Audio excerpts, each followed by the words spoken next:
A man was dead, shot in a Mayfair flat at 3 in the morning. The woman who fired the gun was in custody. The evidence against her was damning. And yet, what happened next would shock an entire nation, and raise questions about wealth, power, and justice that have never been fully answered. This is Episode 2, The Trial of the Century. London, July 1932. The Central Criminal Court, known to everyone simply as the Old Bailey, the most famous criminal court in the world. And on this particular morning, every seat in the public gallery was taken.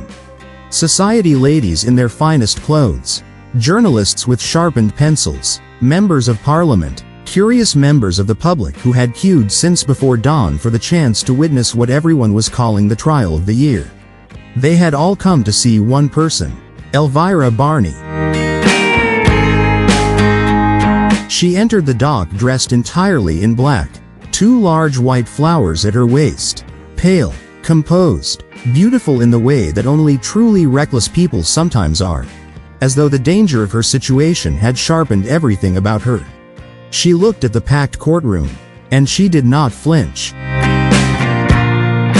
The prosecution's case seemed strong, almost overwhelming. Let us go through it piece by piece, because every single piece matters. First, the gun. It was Elvira's gun, kept in a drawer beside her bed, loaded, accessible, the kind of weapon a woman keeps not for sport, but for a reason. Second, the previous shooting incident. Multiple neighbors testified that weeks before Michael's death, they had watched Elvira lean from an upstairs window, screaming at Michael as he walked away below. "Laugh, baby. Laugh for the last time."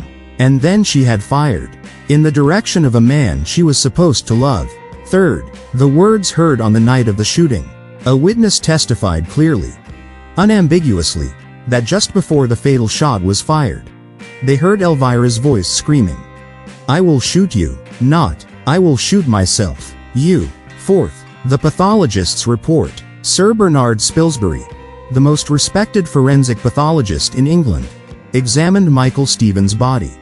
His conclusion was that the shot had been fired deliberately, at close range. The angle of the wound, the nature of the injury, did not support the story of a gun accidentally discharged during a struggle. Fifth, the second bullet, embedded in the bedroom wall, fired from the same gun. At some earlier point, Elvira said she had fired it to frighten Michael during a previous argument. Not at him, just near him. Think about that for a moment. A woman who fires a loaded gun inside her flat, to frighten her lover, as casually as another woman might raise her voice.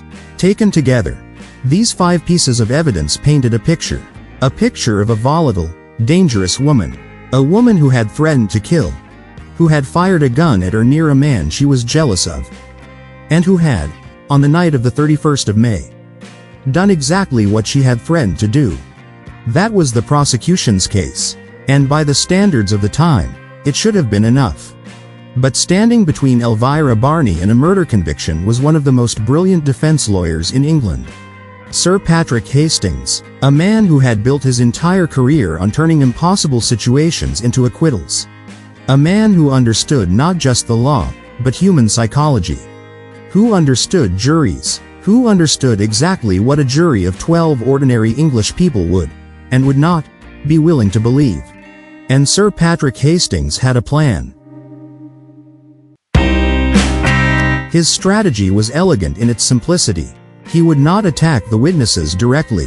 He would not attempt to prove that nothing bad had happened in that flat. Instead, he would take every single piece of damaging evidence, and reframe it, reshape it, place it in a different light until it told a different story entirely. The story of a deeply troubled woman. A woman who had repeatedly threatened, not to kill her lover, but to kill herself. A woman so consumed by her own pain, so desperate, so lost, that on the night of the 31st of May, she had reached for a gun with the intention of ending her own life. And Michael Stevens, brave, caring, desperately trying to save her, had grabbed for the gun. And in the struggle, it had gone off, killing the very man who was trying to protect her. It was not murder, it was tragedy, pure. Heartbreaking. Irreversible tragedy. That was the defense, and Sir Patrick Hastings delivered it with the precision of a surgeon and the passion of an actor. But the defense had something else on its side, something that had nothing to do with legal argument, something that the prosecution had handed them, completely by accident: the fingerprints, or rather, the lack of them. When the police first arrived at William Mews on the night of the shooting, they had handled the revolver. Multiple officers, before anyone thought to check for fingerprints. By the time a proper examination was conducted, the gun was covered in blurred and unidentifiable prints. The only clear fingerprint on the entire weapon belonged to one of the detectives. Sir Patrick Hastings stood before the jury and made the most of this extraordinary failure.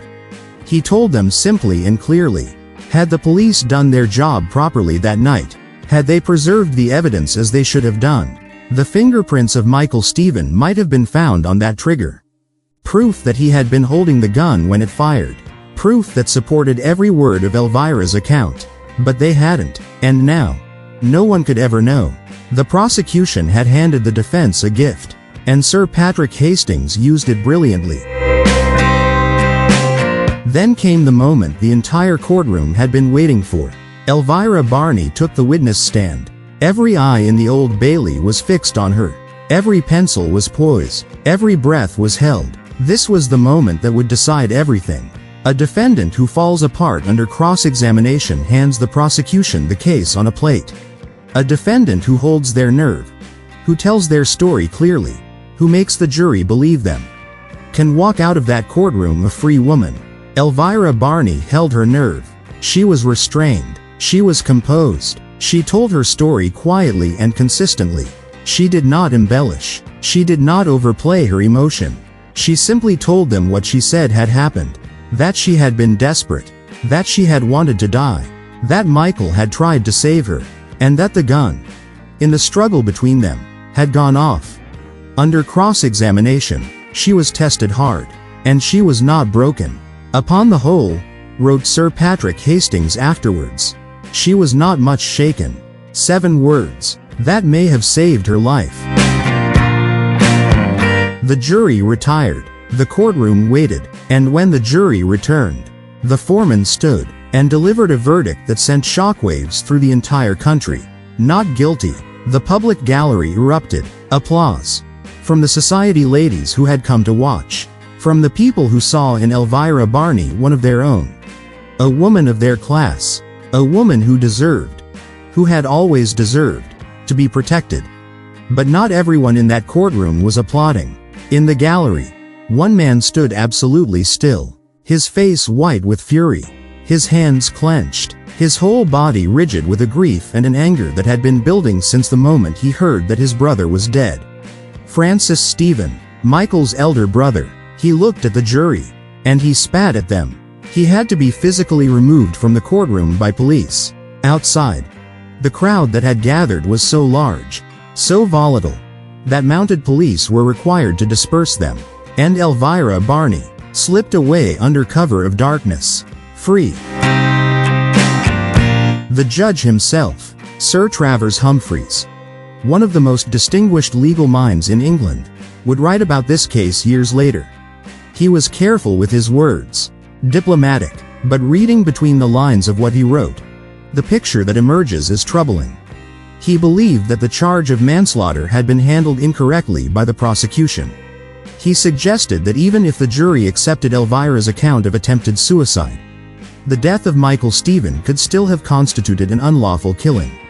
He stopped short of saying the verdict was wrong, but only just. The prosecution, he implied, had not done its job properly. And a man was dead, and no one had been held accountable. What happened to Elvira Barney after the trial? She went back to her life.